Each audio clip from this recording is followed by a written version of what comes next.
Welcome students, कैसे हैं आप सभी लोग। आपका अपने चैनल क्विक स्मार्ट टिप्स में बहुत बहुत स्वागत है। जैसा कि हम यूपी टेस्ट साइंस पेपर 2 के लिए तैयारी कर रहे हैं, जो आपका 28 नवंबर को एग्ज़ाम होने वाला है। सारा थ्योरी सेक्शन हमने देखा, प्रीवियस ईयर क्वेश्चन देखे 2 मैराथन के थ्रू, जिसमें हमने सारे प्रीवियस ईयर डिटेल में कंप्लीट किए। अगर वो सीरीज़ नहीं देखी प्रीवियस ईयर की तो डिस्क्रिप्शन बॉक्स में और बाद में आपको एंड स्क्रीन में लिंक मिलेगा, तो उनको ज़रूर देखना है। और मेरी एक रिक्वेस्ट और रहेगी कि एंड स्क्रीन में आपको जो रीट का पूरे प्रीवियस ईयर हैं साइंस के, उसकी भी एक वीडियो है। राजस्थान में जो साइंस के क्वेश्चन आए हैं प्रीवियस ईयर, वो पूरी सीरीज़ भी आप यूपी टेट वाले बच्चे ज़रूर देखें, क्योंकि वहाँ भी बहुत अच्छे क्वेश्चन हैं। उसके अलावा एक मैराथन सेशन है ऑलरेडी प्लेलिस्ट में, या लास्ट में आपको एंड स्क्रीन में उस वीडियो का भी लिंक मिल जाएगा, डिस्क्रिप्शन बॉक्स में भी मिल जाएगा। तो वो भी, जिसमें सीटेट के सारे प्रीवियस ईयर कराए हैं साइंस के, वो भी देख कर जाने हैं। तो ये 2 काम आपको अपनी तरफ से करना है। मतलब वीडियो हैं पहले से, उनको सिर्फ देखना है। जो रीड साइंस के प्रीवियस ईयर हैं सारे, उसकी भी एक मैराथन है, वो सारे देखने हैं आपको। और जो सीटेट के प्रीवियस ईयर हैं वो सारे देखने हैं। डिस्क्रिप्शन बॉक्स में और एंड स्क्रीन में आपको वीडियो के लिंक जो हैं वो दिख जाएंगे। तो वो दोनों काम आप कर लिए, हो सकता है कि वहाँ से भी आपको कुछ क्वेश्चन देखने को मिल जाएं। उसके अलावा हमने यूपी टेट के प्रीवियस ईयर तो अच्छे से देख ही लिए हैं, थ्योरी सेक्शन हमने किया है। ये सारे काम आप कर लेंगे तो बहुत ही बढ़िया आप जो है यूपी टेट में स्कोर करेंगे। उसके अलावा हम प्रैक्टिस सीरीज़ कर रहे हैं, जिसमें हमने पहला प्रैक्टिस सेट जो है वो देख लिया था कल। तो आज हम दूसरा प्रैक्टिस सेट देख रहे हैं, और इसमें यहाँ पर हम बहुत ही अच्छे क्वेश्चन देखने वाले हैं, बेहतरीन, जो आपको डेफिनेटली एग्जाम में हेल्प करने वाले हैं यूपी टेट में। तो चलिए शुरू करते हैं क्लास और देखते हैं अपने क्वेश्चंस।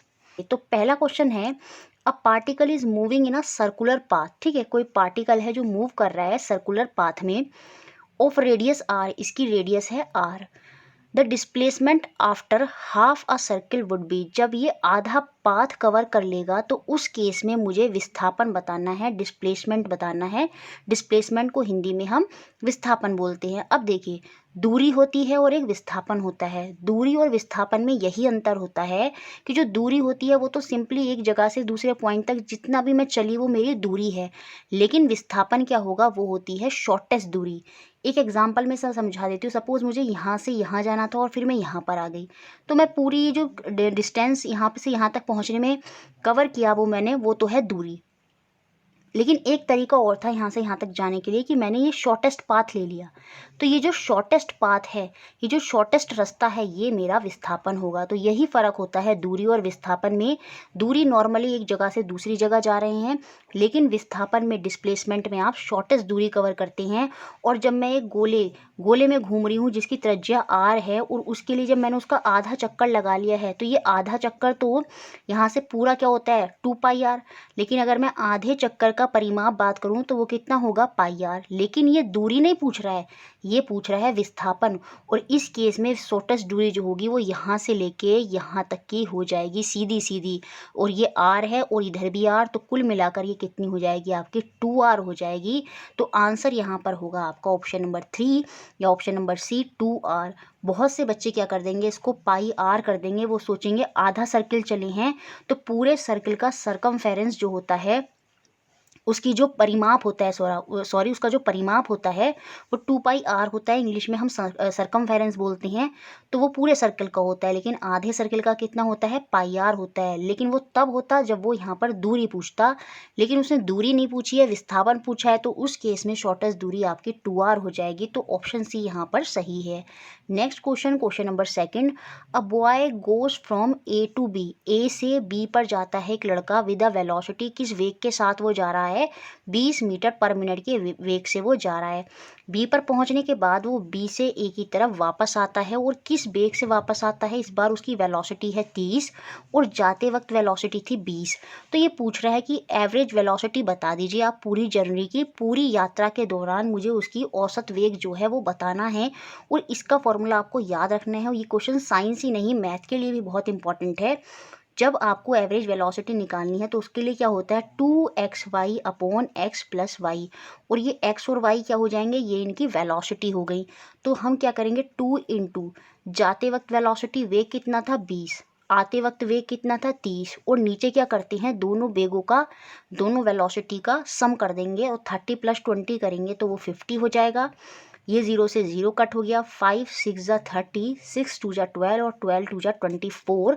तो यहाँ पर जो मेरा आंसर हो जाएगा वो हो जाएगा 24 मीटर पर मिनट। तो ऑप्शन ए यहाँ पर बिल्कुल सही है। ये फॉर्मूला आप याद रखेंगे 2xy upon x plus Y, ठीक है। Next question, which of the following cause the temperature of a substance to remain constant while it is undergoing a change in its state. निम्नलिखित में से कौन सा पदार्थ का तापमान स्थिर रहने का कारण बनता है जबकि वह अपनी अवस्था में परिवर्तन के दौर से गुजर रहा होता है। बहुत बढ़िया क्वेश्चन है, सिंपल है, लेकिन थ्योरी जो पूछी है वो थोड़ी घुमाकर पूछी है। ये कह रहा है कि जो कोई भी सब्सटेंस है उसकी अवस्था 3 होती है, सॉलिड, लिक्विड और गैस। जब मैं किसी सब्सटेंस को सॉलिड से लिक्विड में कन्वर्ट करती हूँ या फिर लिक्विड से गैस में कन्वर्ट करती हूँ, तो उस समय आपने देखा होगा जैसे पानी का बॉइलिंग पॉइंट कितना होता है 100 डिग्री, उसके बाद वो बढ़ता नहीं है, वो 100 ही रहेगा। कब तक रहेगा? जब तक कि पूरा पानी किस में ना बदल जाए, भाप में ना बदल जाए, वेपर में ना बदल जाए। तो जब वो पानी वेपर में बदल रहा है और टेम्परेचर बढ़ नहीं रहा है, तो वो फिर जो आप हीट दे रहे हैं वो कहाँ जा रही है? वो हीट होती है आपकी लेटेंट हीट, गुप्त ऊष्मा। वो क्या करती है? वो उस फोर्स को तोड़ने की कोशिश करती है। वो फोर्स जितनी चाहिए होगी तोड़ने के लिए उन पार्टिकलों को, ताकि वो क्या बन जाए? भाप बन जाए। तो वो जो टेम्परेचर बढ़ नहीं पा रहा है और वो जो ऊष्मा है कहाँ जा रही है? वो गुप्त ऊष्मा के रूप में उन पार्टिकलों को तोड़ने का काम करती है। तो वो उस समय जो ऊष्मा होती है वो कौन सी होती है? वो आपकी लेटेंट हीट होती है, गुप्त ऊष्मा हम उसको बोलते हैं। समझ में आया ये? Next question, which isotope is used in the nuclear power plant to generate electricity. किस समस्थानिक का उपयोग परमाणु ऊर्जा संयंत्रों में किया जाता है बिजली पैदा करने के लिए? बहुत अच्छा क्वेश्चन है। यहाँ पर आंसर होगा ऑप्शन नंबर ए, यूरेनियम 235, या फिर इसकी जगह प्लूटोनियम भी हो सकता है, वो होता है आपका 239। तो दो जो आपके तत्व हैं, एलिमेंट हैं, वो यूज़ होते हैं। एक तो यूरेनियम होता है और एक आपका प्लूटोनियम होता है। यूरेनियम 235 और प्लूटोनियम 239 यूज़ होते हैं आपके न्यूक्लियर पावर प्लांट में टू जनरेट इलेक्ट्रिसिटी, ठीक है। इसी से संबंधित क्या है? रेडियो एक्टिविता। और रेडियम की खोज किसने की है? तो रेडियम तो मैडम क्यूरी है, और रेडियो एक्टिविता की खोज जो है वो किसने खोज की है? हेनरी बैकरेल ने की है। ये सारे पॉइंट्स भी आपको याद होने चाहिए। नेक्स्ट क्वेश्चन क्या है? विच of the following element does not exhibit the electrovalency. निम्नलिखित में से कौन सा तत्व इलेक्ट्रोवैलेंस को प्रदर्शित नहीं करता? जैसे हर एलिमेंट में या कुछ एलिमेंट में, मोस्टली ज़्यादा सभी एलिमेंट में एक टेंडेंसी होती है, या तो वो इलेक्ट्रॉन को लेते हैं अगर उनकी शेल कंप्लीट नहीं होती, या फिर वो इलेक्ट्रॉन को लूज कर देती हैं, और वही प्रॉपर्टी कहलाती है आपकी इलेक्ट्रोवैलेंसी। लेकिन हमें वो तत्व, वो एलिमेंट बताना है जो इलेक्ट्रोवैलेंसी की प्रॉपर्टी शो नहीं करता, और वो कौन सा होता है? वो होता है आपका कार्बन। ये आपको याद होना चाहिए। कार्बन का एटॉमिक नंबर होता है 6, और जब मैं इसे फिल करती हूँ शेल में, तो पहली शेल में 2 इलेक्ट्रॉन आ जाते हैं और बाद वाली शेल में 4 इलेक्ट्रॉन चाहिए हो जाते हैं। 6 है ना, तो 6 को जब हम फिल करेंगे, 2 इसमें आ गए, 4 कॉर्नर पे आ गए। तो ये जो 6 इलेक्ट्रॉन हैं इसमें जो फिल हुए हैं, अब या तो इसको अपनी शेल कंप्लीट करने के लिए कितने इलेक्ट्रॉन चाहिए? पूरी शेल में कितने होने चाहिए? 8 होने चाहिए। तो या तो ये 4 लेगा या 4 देगा। अब 4 लेना देना इतना आसान नहीं है इसके लिए, इसीलिए ये इलेक्ट्रोवैलेंसी शो नहीं करता। कौन सा एलिमेंट? आपका कार्बन। ये क्या करता है? ये शेयरिंग करता है, चेन बनाता है, ठीक है। तो वो चीज़ आपको याद रखनी है। यहाँ पर आंसर है आपका option number. Next question, question number 6, which of the following pair are isobar. कौन सा जोड़ा आइसोबार है? दो क्वेश्चन बहुत इंपॉर्टेंट है, एक आइसोबार का और एक आइसोटोप का। आइसोबार वो होते हैं जिनके एटॉमिक मास, परमाणु द्रव्यमान जो होंगे वो सेम होंगे, और आइसोटोप समस्थानिक वो होते हैं जिनके परमाणु संख्या, एटॉमिक नंबर जो होता है वो सेम होता है। लेकिन यहाँ पर पूछ रहा है आइसोबार मतलब परमाणु द्रव्यमान। अगर कोई भी तत्व है उसके नीचे की तरफ जो लिखा होता है वो उसका एटॉमिक नंबर होता है, परमाणु संख्या होता है, और जो ऊपर की तरफ लिखा होता है वो उसका परमाणु द्रव्यमान होता है, एटॉमिक मास होता है। आइसोबार में एटॉमिक मास सेम होता है, तो यहाँ पर कौन से आपको तत्वों में, एलिमेंट में एटॉमिक मास सेम दिख रहा है, वो ऑप्शन नंबर बी में दिख रहा है। आर्गन और कैल्शियम का जो एटॉमिक मास है वो दोनों का 40 है, जबकि इनके एटॉमिक नंबर अलग हैं। जब एटॉमिक नंबर अलग और एटॉमिक मास सेम होगा तो वो आपके आइसोबार होंगे, तो ऑप्शन बी यहाँ पर बिल्कुल सही है। और अगर मैं आइसोटोप्स की बात करूँ वो भी मैं आपको समझा देती हूँ, तो ये ए ऑप्शन और सी ऑप्शन ये दोनों के दोनों आपके आइसोटोप्स हैं, समस्थानिक हैं। क्यों? क्योंकि इन दोनों में, इन कार्बन का भी 6 और 6, इनके जो एटॉमिक नंबर हैं वो क्या हैं, वो सेम हैं। और जब एटॉमिक नंबर, परमाणु संख्या समान होती हैं तो वो समस्थानिक होते हैं, आइसोटोप्स होते हैं। उसके बाद नेक्स्ट क्वेश्चन है, which radioactive element is used in the treatment of cancer. Cancer के उपचार के लिए कौन सा रेडियोधर्मी तत्व का उपयोग किया जाता है, तो वो आंसर हो जाएगा आपका कोबाल्ट 60, इसी का उपयोग किया जाता है। बाकी प्लूटोनियम 239 मैंने बता दिया था, न्यूक्लियर रिएक्टर में यूज़ होता है, और यूरेनियम 235 भी यूज़ होता है आपका रिएक्टरों में। ठीक है, वो चीज़ भी आपको अच्छे से याद रखनी है। नेक्स्ट क्वेश्चन है, you must have observe that the fruit when unripe. जब जो फल होते हैं वो कच्चे होते हैं तो वो हरे रंग के होते हैं, लेकिन कुछ समय बाद जब वो पक जाते हैं तो वो ब्यूटीफुल, उनमें कलर आ जाता है। ठीक है, according to you what is the reason behind the colour change. तो ये जो फल का कलर चेंज हो रहा है हरे से, उसमें जो कलर पकने के बाद चेंज हो जाता है, वो किस वजह से होता है, वो होता है जब आपका क्लोरोप्लास्ट चेंज हो जाता है आपके क्रोमोप्लास्ट में। याद रखिए, क्लोरोप्लास्ट की वजह से सब्सटेंस में, जो सब्सटेंस होगा क्या, प्लांट, पादप होगा, क्योंकि ये एनिमल सेल में नहीं होता क्लोरोप्लास्ट, ये प्लांट सेल में होता है। तो क्लोरोप्लास्ट उनको हरा रंग देता है क्लोरोफिल की वजह से। तो जो क्लोरोप्लास्ट है जब वो कच्चे हैं तो वो हरे हैं क्लोरोप्लास्ट की वजह से, लेकिन जो उनमें कलर आ गया, या फिर क्वेश्चन एग्जाम में ये भी आ जाएगा कि फूलों में कलर किस वजह से होता है, तो वो क्रोमोप्लास्ट की वजह से होता है। क्रोमोप्लास्ट क्या कर देता है, उनमें डिफरेंट कलर दे देगा, क्योंकि जब कोई फल पक जाता है तो उसमें कलर, ब्यूटीफुल कलर आपको देखने को मिलते हैं, वो किसकी वजह से होते हैं, वो उनके सेल में जो क्रोमोप्लास्ट होता है उसकी वजह से होता है। तो यहाँ पर आंसर होगा ऑप्शन नंबर ए, जो क्लोरोप्लास्ट था, जो हरा वाला था, वो चेंज हो गया किसमें, क्रोमोप्लास्ट में। ठीक है, नेक्स्ट क्वेश्चन है question number 9, cell is the structure and function unit of life. जो कोशिका है वो हमें पता है हमारे जीवन की संरचनात्मक और कार्यात्मक इकाई होती है। The word cell is drive from the Latin word cellula which means a little room. इसका मतलब क्या होता है, एक छोटा कमरा, सेल का। Can you name the scientist who coined the term. क्या आप उस साइंटिस्ट, वैज्ञानिक का नाम बता सकते हैं जिसने कोशिका को, इस बात को गढ़ा है, तो वो वैज्ञानिक है आपके रॉबर्ट हुक। तो ऑप्शन ए यहाँ पर बिल्कुल सही होगा। रॉबर्ट ब्राउन जो है, इन्होंने बताया था जो सेल के अंदर आपका न्यूक्लियस होता है, केंद्रक होता है, उसके बारे में रॉबर्ट ब्राउन ने बताया था। और एंटोन वॉन लेवेनहॉक ने बैक्टीरिया के बारे में बताया था। ये पॉइंट्स भी आपको पता होने चाहिए। ये जो क्वेश्चन है ये सारे के सारे एग्जाम में आए हैं, रॉबर्ट हुक हो, चाहे रॉबर्ट ब्राउन हो, चाहे आपका लेवेनहॉक हो। ठीक है, तो ये सारे आपको याद रखने हैं, बहुत ही इंपॉर्टेंट क्वेश्चन है। नेक्स्ट क्वेश्चन, क्वेश्चन नंबर जो आपका 10 है, यहाँ पर हमें मैचिंग करनी है। कॉलम ए की कॉलम बी से कुछ ऑर्गेनिज्म दिए हैं, उनको मैच करना है। और ये माइक्रो ऑर्गेनिज्म वाला टॉपिक आपके सिलेबस में है भी, तो बहुत अच्छे से सारे क्वेश्चन बहुत इंपॉर्टेंट हैं। सारे क्वेश्चन सिलेबस के अकॉर्डिंग है, जो आपका जूनियर एडिट का सिलेबस है। ऐसा नहीं है कि कुछ भी क्वेश्चन करा दिए कहीं से भी उठा के, मैंने पर्टिकुलर खुद से क्वेश्चन सेलेक्ट किए हैं जो मुझे लग रहा है बहुत ज़्यादा इंपॉर्टेंट आपके लिए हो सकते हैं, और बहुत सी बातें भी मैंने आपको बताई हैं जो आपके लिए इंपॉर्टेंट हों। लैक्टोबैसिलस जो है, ये एक बैक्टीरिया है, ये कहाँ मिलता है, ये हमें दूध वाले सब्सटेंसेस में, कर्ड फॉर्मेशन में, दही के जमने में दिख जाएगा।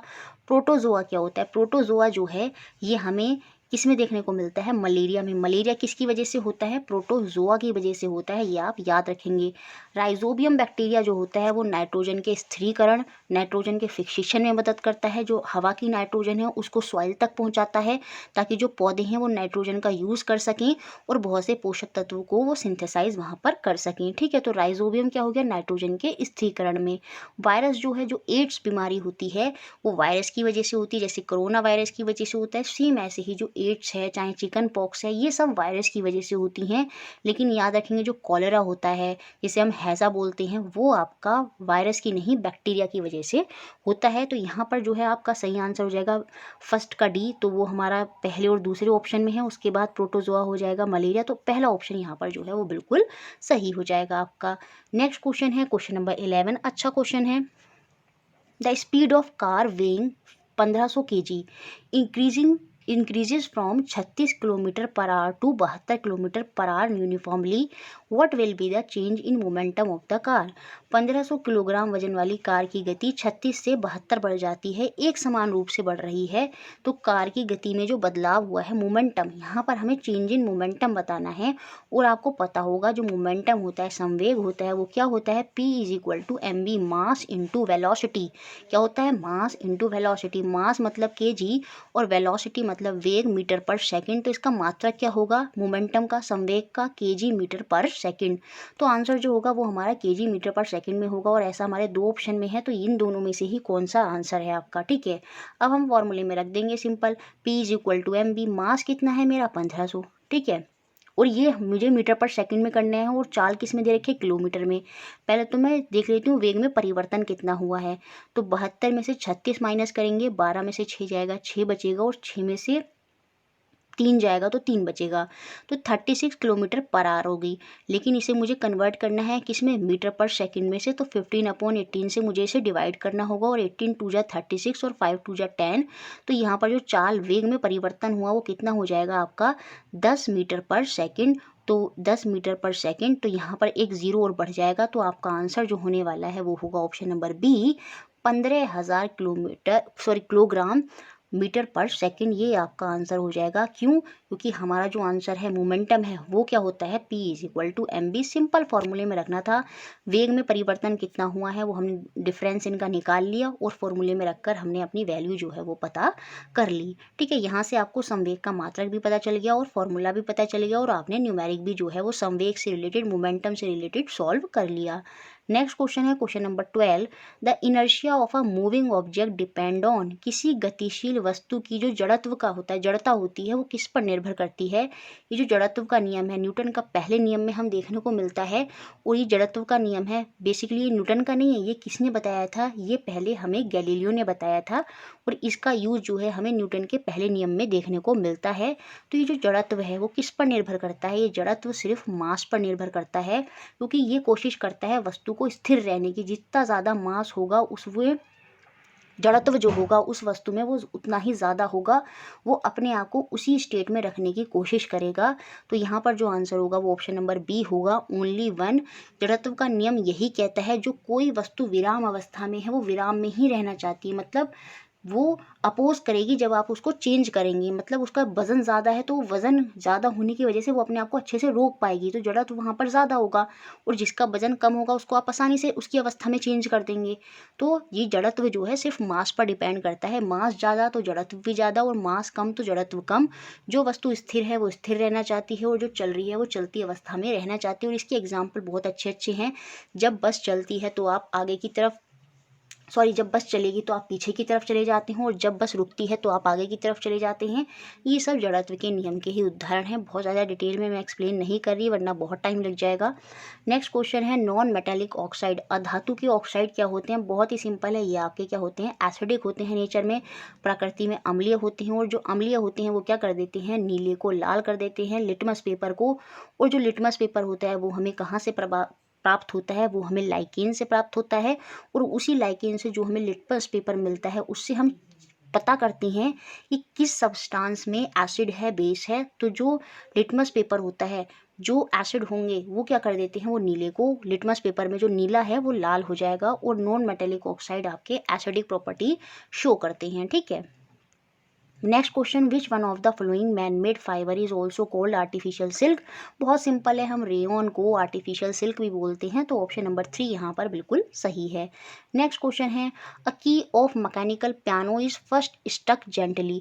पहले जो मैकेनिकल पियानो था उसकी जो कुंजी थी हमने उसको बहुत धीरे से उसको बजाया है ना, उस पर मारा बहुत धीरे से, फिर हमने उसको stuck again but much harder this time. हमने लेकिन उसको जब दोबारा मारा तो बहुत ही कठोरता या भारीपन से उसको मारा। तो what kind of change in sound will you observe in the second case. तो इस केस में साउंड में क्या परिवर्तन होगा, देखिए जब साउंड जेंटली होती है तो उसमें पिच हाई होगी और लाउडनेस कम होगी, लेकिन जब साउंड भारी हो जाती है तो उसमें लाउडनेस बढ़ जाती है और पिच जो है वो उसकी कम हो जाएगी। तो आंसर यहाँ पर होगा ऑप्शन नंबर सी, उसकी जो ध्वनि है, उसका जो तारत्व है वो तो कम हो जाएगा लेकिन उसकी जो प्रबलता है, लाउडनेस है, वो बढ़ जाएगी। तो ऑप्शन नंबर सी यहाँ पर बिल्कुल सही होगा। प्रबलता, जो लाउडनेस होती है वो होता है साउंड का भारीपन, और जो तारत्व होता है, जो पिच होती है, वो साउंड का तीखापन होता है, जिसमें साउंड जो है वो पतली आपको सुनाई देगी। नेक्स्ट क्वेश्चन, क्वेश्चन नंबर 16, यहाँ पर हमें अरेंज करना है ह्यूमन जो एलिमेंट्री कैनाल होती है उसको सही क्रम में उसका चयन करना है। वो होगा, सबसे पहले हमारा मुख आता है, बिल्कुल माउथ आएगा। उसके बाद हमारी ग्रासिका आती है जहाँ से फूड हमारे स्टमक तक जाता है, ईसोफेगस हो गया। उसके बाद हमारा स्टमक आएगा, आमाशय आएगा जहाँ पर एचसीएल होता है और बहुत से एंजाइम्स भी पाए जाते हैं। उसके बाद हमारी छोटी आंत आती है, स्मॉल इंटेस्टाइन आती है जहाँ पर हमारा पूर्ण रूप से पाचन हो जाता है। और उसके बाद हमारी लार्ज इंटेस्टाइन आती है। तो ऑप्शन ए ही यहाँ पर बिल्कुल सही होगा।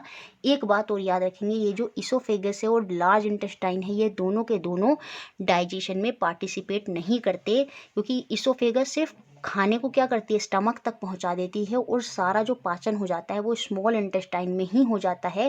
बाकी लार्ज इंटेस्टाइन में तो वाटर अलग होकर वो यूरिन के फर्दर प्रोसेस में जाता है। तो सारा प्रोसेस आपका स्मॉल इंटेस्टाइन में खत्म हो जाएगा, किसका, डाइजेशन का। तो ऑप्शन 1 यहाँ पर बिल्कुल सही था। Next question, select the one which is different from the other in manner it is applied. उस बल का चयन कीजिए जो अनुप्रयोगों के किए जाने के ढंग में अन्य से भिन्न है। तो वो यहाँ पर होगा आपका घर्षण बल।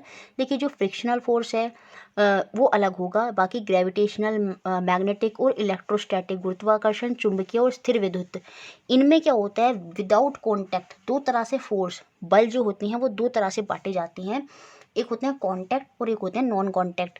कॉन्टैक्ट में क्या होगा, आपको वस्तु को छूना पड़ेगा, लेकिन नॉन कॉन्टैक्ट में क्या होता है, वस्तु को नहीं छूना पड़ता। तो ग्रेविटेशनल, आपका मैग्नेटिक और इलेक्ट्रोस्टैटिक में क्या होगा कि वस्तु अगर दूर भी रखी है ना तो बिना छुए वो खिसक कर आपके पास आ जाएगी। वहाँ पर जो फोर्स है बिना छुए लग रहा है, लेकिन घर्षण बल तभी कार्य करता है जब दोनों ऑब्जेक्ट एक दूसरे के संपर्क में आते हैं। तो यहाँ पर यही डिफरेंट हो जाएगा, option number C. Next question है, choose the option that best describe the characteristic of the kingdom to which mushroom belong. उस विकल्प का चयन करें जो मशरूम की विशेषताओं का सबसे अच्छा वर्णन करता है। मशरूम जो आपका फंगाई है, सॉरी मशरूम जो है वो आपका फंगाई, जी हाँ, मशरूम जो है वो आपका फंगाई कवक के अंदर ही आता है। तो पहली बात तो हमें बताना है ये क्या है, ये सैप्रोफाइट है। ये क्या है, सैप्रोफाइट होता है। सैप्रोफाइट वो होते हैं जो अपने भोजन के लिए किसी मृत मृत मृत जीव जंतुओं पर निर्भर होते हैं। तो मशरूम आपका सैप्रोफाइट है। उसके बाद ये आपका क्या है, प्रोक्रिएटिक है या यूक्रियोटिक है। तो ये आपका यूक्रियोटिक होता है, मल्टी सेलुलर होता है। प्रोक्रिएटिक पुराने वाले जैसे एल्गी वगैरह हो गए, बैक्टीरिया हो गए, वो प्रोक्रिएटिक हैं। लेकिन यूक्रियोटिक क्या है, ये आपके मशरूम्स वगैरह यूक्रियोटिक होते हैं। ये बहुकोश के है बिल्कुल। तो यहाँ पर जो आंसर होगा वो ऑप्शन नंबर बी होगा। सिंपल सा सैप्रोफाइट से पहचान जाना था।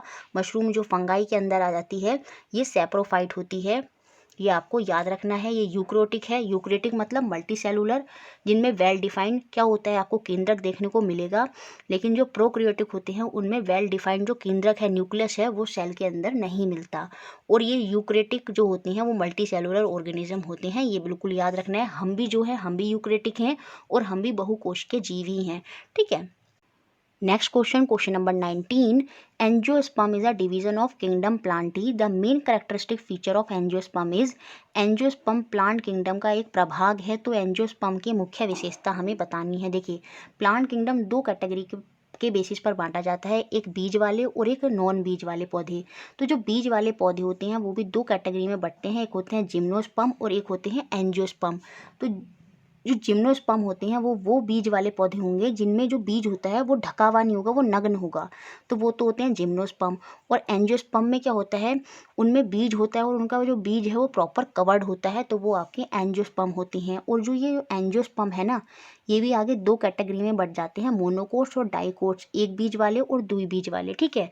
और जो आपके जिनमें बीज नहीं होते उनमें क्या होते हैं आपके थैलोफाइटा, ब्रायोफाइटा, टेरिडोफाइटा, वो सब होते हैं। तो इस तरह से प्लांट किंगडम पूरा डिवाइड होता है। तो यहाँ पर एंजियोस्पर्म का फीचर पूछ रहा था तो वो ऑप्शन नंबर बी हो जाएगा। बीज जो सीड्स हैं वो कवर्ड होते हैं with course and are in fruit. जी हाँ, यहाँ पर कवर्ड सीड होंगे, सीड्स मिलेंगी, बीज मिलेंगे आपको, और वो फलों में होते हैं। बिल्कुल सही बात है। तो यही एंजियोस्पर्म का फीचर होता है। अगर यहाँ पर अभी जिम्नोस्पर्म होता तो उसमें नेकेट आ जाता, seed with naked in fruit, तो उस केस में वो हो जाता, लेकिन यहाँ पर आंसर होगा option number B. Next question देखते हैं जो कि हमारा लास्ट क्वेश्चन है।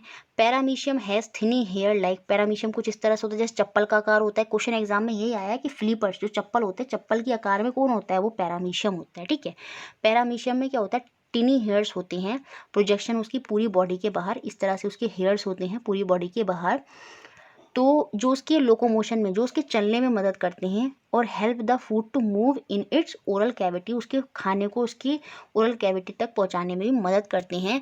तो ये जो लोकोमोटरी ऑर्गेनल है, ये जो उसके इस तरह से ये इसमें लोकोमोटिव ऑर्गन दिखाई दे रहे हैं, इनको हम क्या बोलते हैं, इनको हम बोलते हैं सीलिया। तो ऑप्शन नंबर बी यहाँ पर बिल्कुल सही हो जाएगा, सी।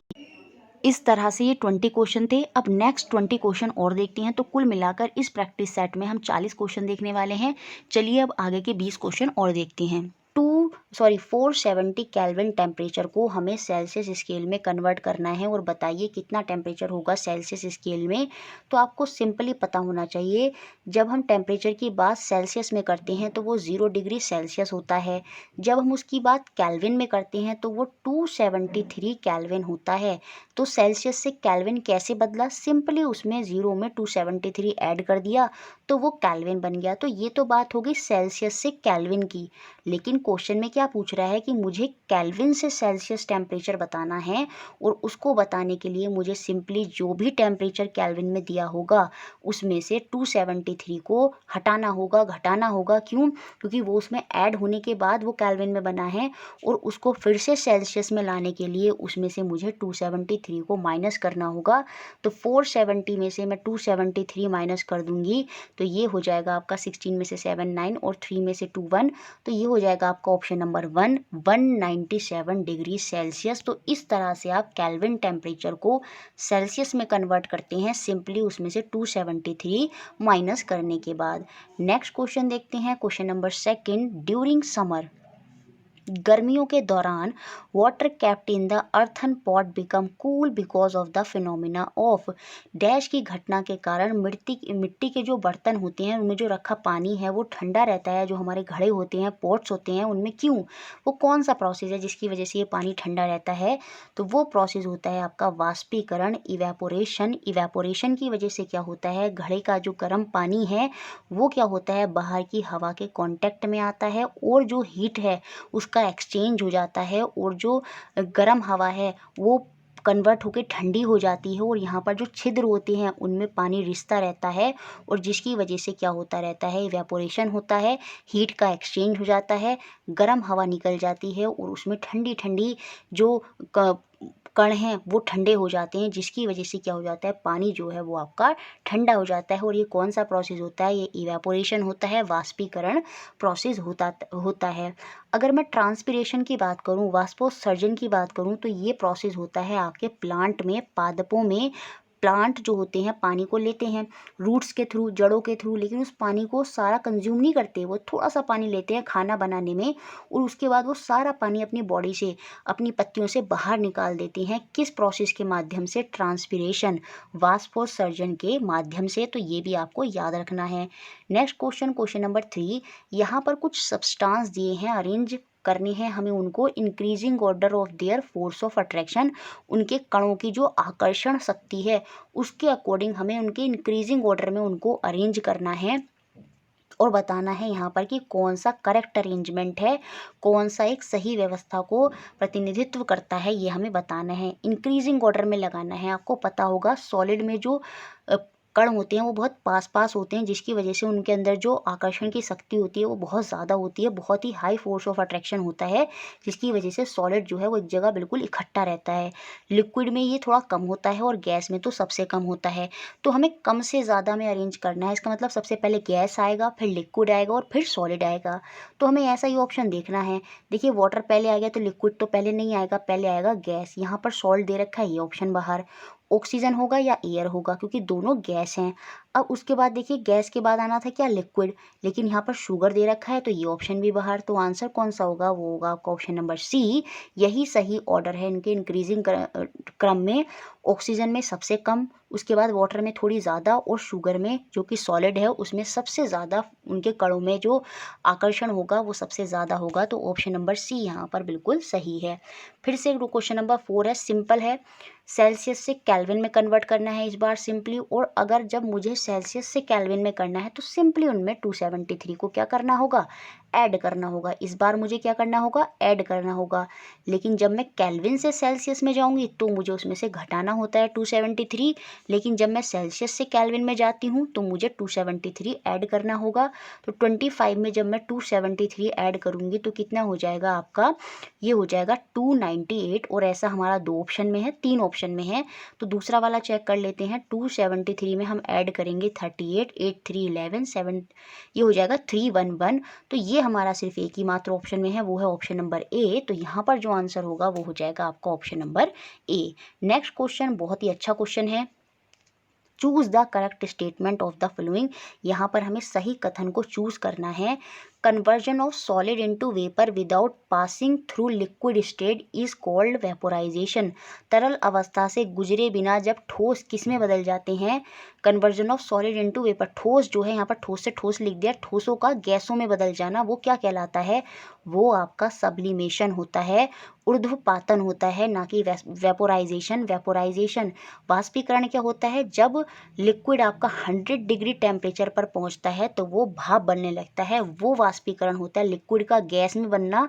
लेकिन ये बोल रहा है कि जब सॉलिड डायरेक्ट गैस में बन जाएगा, जब ठोस डायरेक्ट जो है वो गैस में चला जाएगा, तो क्या वो वेपोराइजेशन है, नहीं, वो होता है आपका सब्लिमेशन, जिसे हम हिंदी में बोलते हैं ऊर्ध्वपातन। ठीक है, याद रखेंगे। अब बी ऑप्शन क्या कह रहा है, conversion of vapour into solid without passing through liquid state. जी हाँ, चाहे वेपर का सॉलिड में बनना या सॉलिड का वेपर में बनना। एग्जाम्पल के लिए मैं बता देती हूँ, कपूर। देखिए जो कपूर होती है ना, जब आप उसको जला देते हैं, शुरू में तो वो ठोस अवस्था में होती है, लेकिन जैसे ही आप उसको जलाते हैं तो वो लिक्विड में नहीं बदलती, सीधा गैस बन जाती है। जो नेफ्थलीन की बॉल्स होती हैं, आपने देखा होगा, कपड़ों में रख देते हैं तो वो सॉलिड फॉर्म में होती हैं, उसके बाद वो डायरेक्ट गैस बन जाती हैं। तो ऐसी ही स्टेट, जब सॉलिड डायरेक्ट गैस में या गैस डायरेक्ट सॉलिड में चेंज हो जाती है तो वही प्रोसेस आपका सब्लिमेशन होता है। तो ऑप्शन बी ही यहाँ पर बिल्कुल सही है। इसे ही हम सब्लिमेशन हिंदी में ऊर्ध्वपातन बोलते हैं। और यहाँ पर यही पूछ रहा था कि कौन सा स्टेटमेंट सही है। Next question, question number 6, rusting of an article made up of iron is called. ये जो जंग लगना होता है लोहे में, ये क्या प्रक्रिया है, ये क्या कहलाती है, इसको हम बोलते हैं कोरोजन, या क्या बोलते हैं, कोरोजन, ये पूछा जा सकता है। तो जंग लगना तो सबको पता होता है, लेकिन कोरोजन नहीं पता होता। कोरोजन का मतलब क्या होता है, जब किसी मेटल में क्या होता है, वो चेंज हो जाता है अपने, या तो ऑक्साइड की फॉर्म में, या नाइट्रेट की फॉर्म में, या सल्फाइड की फॉर्म में। जब उसका कन्वर्जन उसके ऑक्साइड या सल्फाइड में हो जाएगा उस मेटल का, तो वो प्रक्रिया होती है उसकी कोरोजन। हिंदी में बोलते हैं उसे, क्या बोलते हैं, संक्षारण। क्या बोलते हैं, संक्षारण। तो ये कोरोजन होता है। और ये आपका केमिकल चेंज होता है, रासायनिक परिवर्तन होता है। इसमें जो आयरन है वो ऑक्सीजन और क्या होती है, जो नमी होती है उसके संपर्क में आने के बाद कन्वर्ज हो जाता है आयरन के ऑक्साइड में, और जो कि आपकी क्या कहलाती है, रस्टिंग कहलाता है, जंग कहलाता है। और ये आपका एक केमिकल चेंज हो जाता है, यहाँ पर एक नया सब्सटेंस बन जाता है। तो ये कोरोजन भी हो और साथ में यहाँ पर केमिकल चेंज भी हो रहा है, रासायनिक परिवर्तन भी हो रहा है। Next question, question number 7, reproduction by budding take place in. मुकुलन द्वारा प्रजनन की प्रक्रिया किसमें होती है, कौन अपना प्रजनन मुकुलन के थ्रू करते हैं, मतलब उनके शरीर में से अपने हिस्से में से ही बड निकलने लगती है, कली निकलने लगती है, और वो फिर उनसे अलग हो जाती है। तो इस तरह से रिप्रोडक्शन होता है। दो के बीच में एक हाइड्रा और एक आपका होता है ईस्ट, जो हम ब्रेड वगैरह में, ब्रेड डबल रोटी को फुलाने के लिए यूज़ करते हैं ईस्ट का, उसी ईस्ट को बात हो रही है। वो फंगाई में आता है, और ये फंगाई ईस्ट और ये जो हाइड्रा होता है, ये दोनों ही रिप्रोडक्शन करते हैं बाय बडिंग से, मुकुलन के माध्यम से। नेक्स्ट क्वेश्चन, क्वेश्चन नंबर 8, जो ये ब्रायोफाइलम होता है, ये जो पत्थर चट्टा होता है, किसके द्वारा जनन करता है, तो ये अपनी पत्तियों के द्वारा, अपने सॉरी स्टेम टिक कर दिया है, अपनी लीव्स के द्वारा, अपनी पत्तियों के द्वारा प्रजनन करता है। यहाँ पर क्या होता है, इनकी पत्तियों में ही बड होती है और वो नीचे गिर जाती है और वहाँ से फिर नया पौधा उग जाता है। तो ब्रायोफाइलम जो पत्थर चट्टा है वो अपनी पत्तियों से प्रजनन करता है। तो ऑप्शन बी यहाँ पर सही है। नेक्स्ट क्वेश्चन है question number 9, the smallest of living organism with cell wall. एक हमें स्मॉलेस्ट ऑर्गेनिज्म बताना है जिसकी सेल वॉल होती है, कोशिका भित्ति होती है।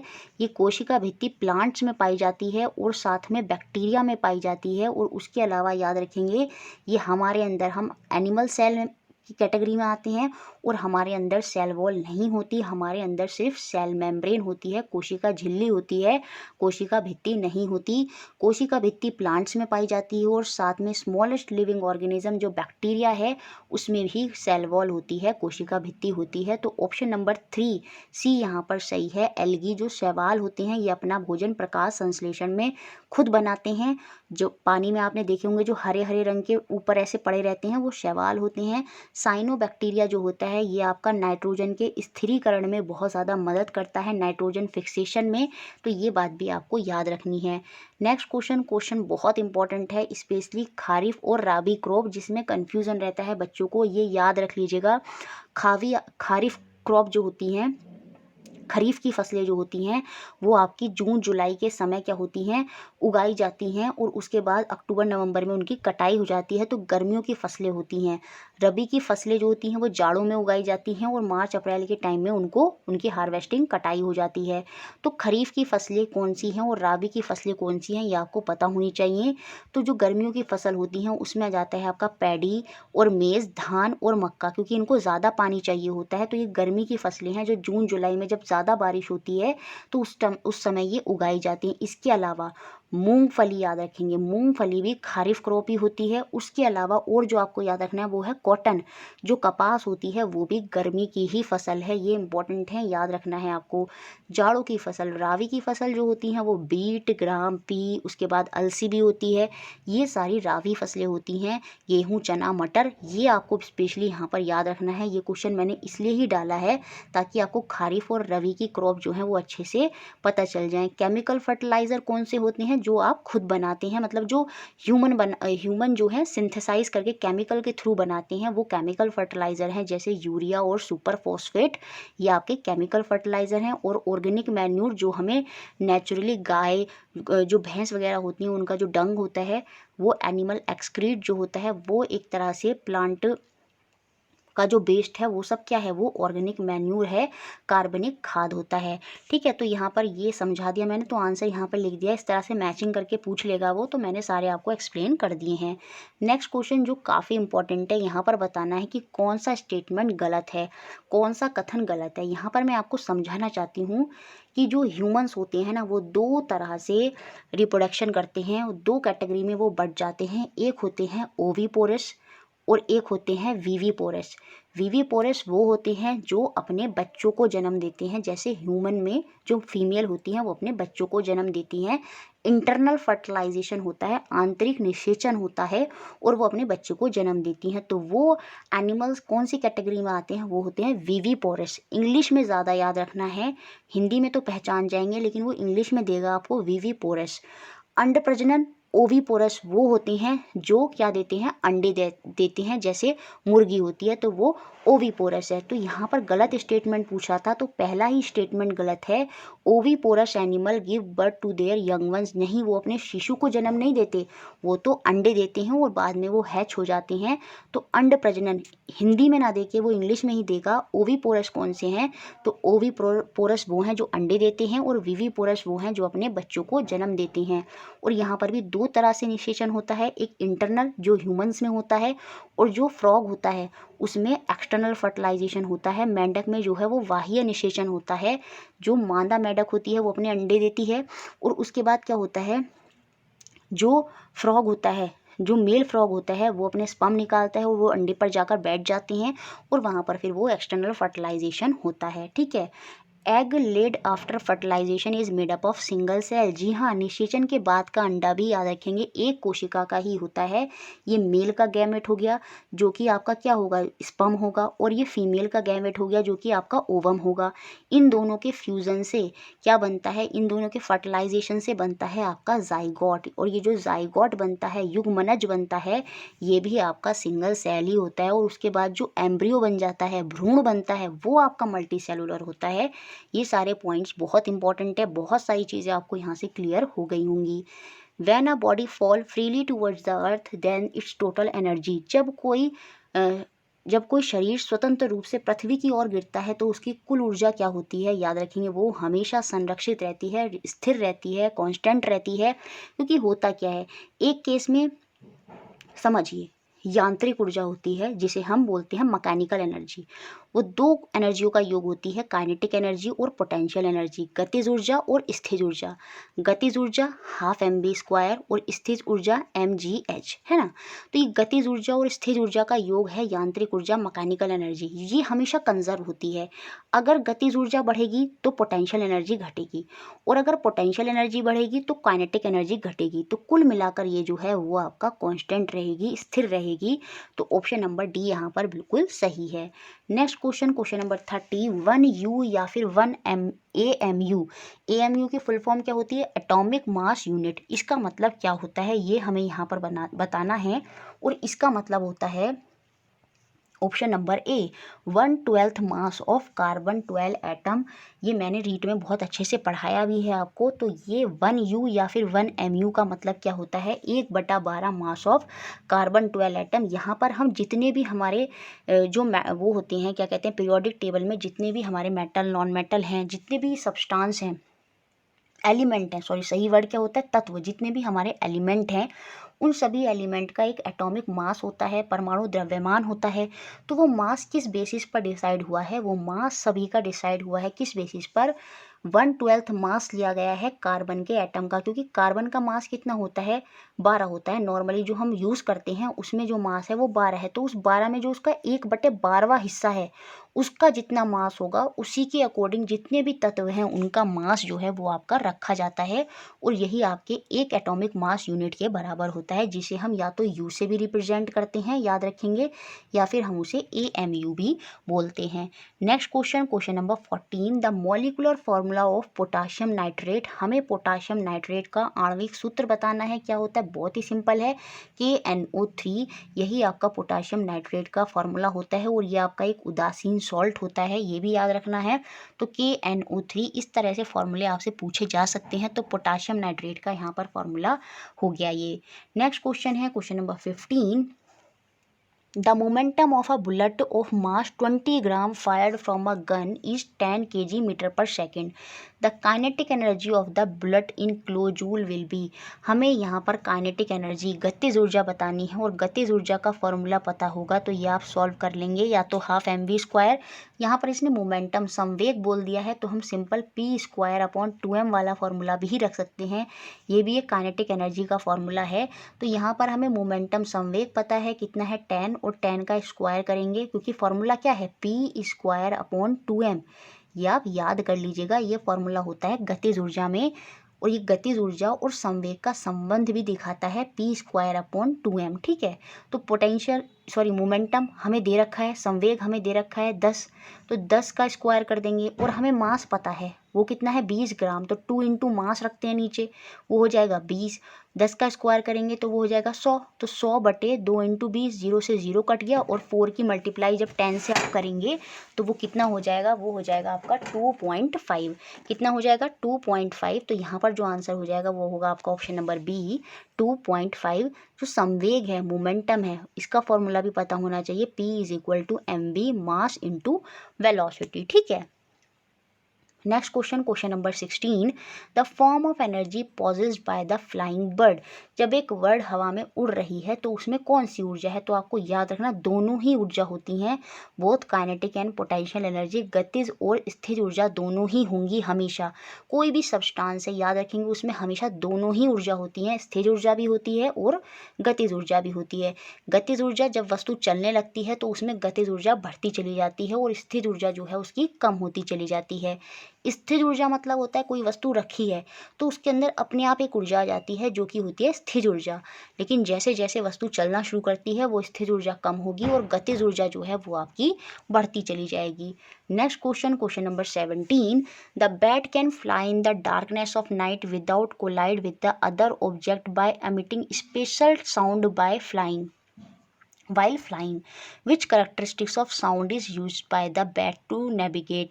तो इसमें बताना है चमगादड़ जो है रात के अंधेरे में विशेष ध्वनि का उत्सर्जन करती हुई बिना टकराए जो है वो चलती जाती है, तो वो कौन सी ध्वनियाँ होती हैं, तो वो होती हैं आपकी अल्ट्रासाउंड। तो ऑप्शन नंबर ए यहाँ पर बिल्कुल सही होगा। ऑडिबल साउंड जो होती है जो हमें सुनाई देती है उसकी रेंज होती है 20 हर्ट्ज से लेकर 20,000 हर्ट्ज तक।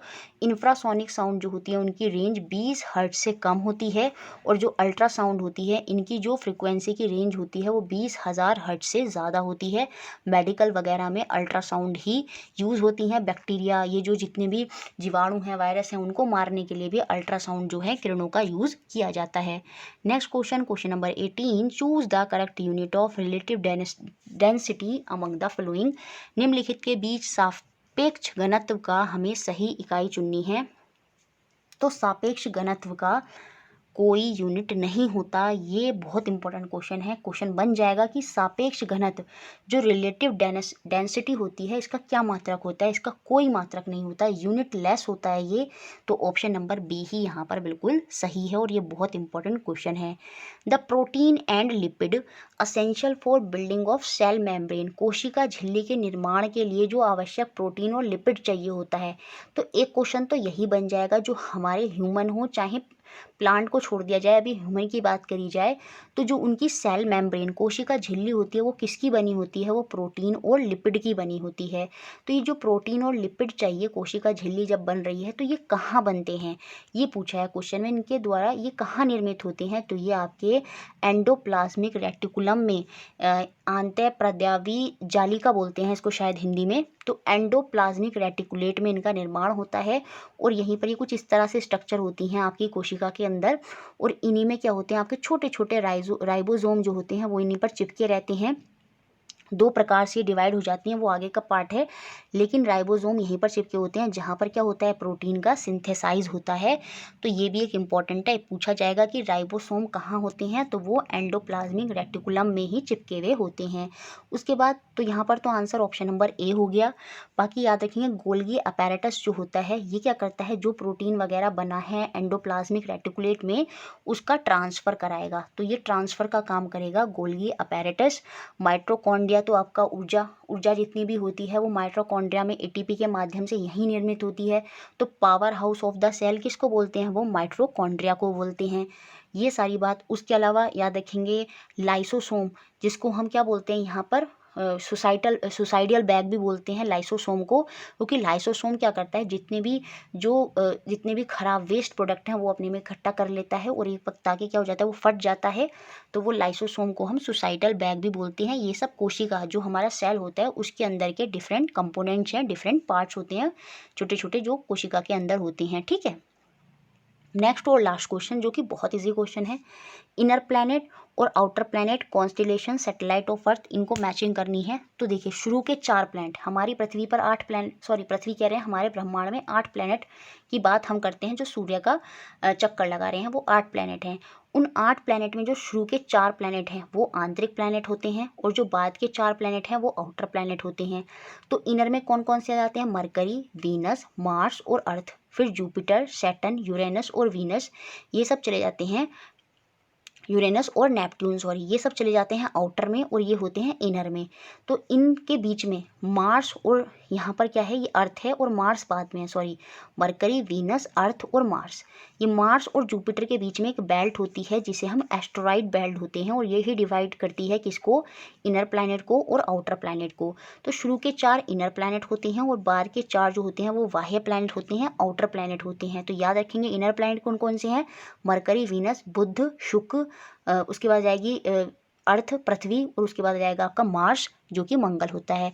Jupiter, Saturn, Uranus, Venus, Arun Varun, और ये आपका बृहस्पति हो गया, और ये आपका शनि, ये सब क्या है, ये बाह्य बाह्य ग्रह होते हैं।